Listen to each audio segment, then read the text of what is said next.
3 milyong piso ang pabuya sa nakapagbigay ng impormasyon sa kinaroonan ni Ismael Abubakar alias Commander Bungos, ang chairman ng Bangsamoro Islamic Freedom Fighters o BIFF Bungos Faction na nasawi sa Police Army Operation sa Maguindanao del Norte kahapon ng madaling araw. Sinabi ni Maguindanao del Sur Police Director Colonel Michael John Mangahis na si Commander Bungos ay #1 most wanted person sa rehiyon at lalawigan.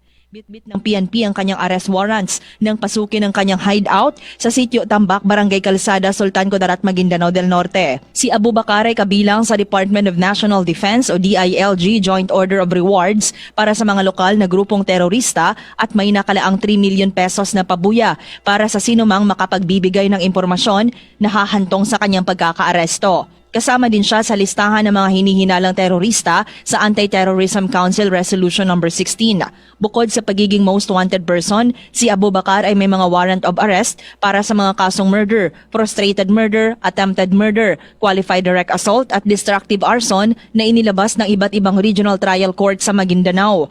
Iniugnay rin siya ng mga otoridad sa serye ng mga pag-atake ng BIFF Bungos Faction laban sa mga puwersa ng pamahalaan at mga sibilyan, kabilang ang pananambang sa mga tauhan ng PNP sa Sharif Aguac, Maguindanao del Sur noong March 28, 2026. Pinangunahan ng operasyon ni Colonel Mangahis katuwang ang 601st Infantry Brigade ng 6th Infantry Division, PNP Special Action Force at Regional Intelligence Division ng PROBAR.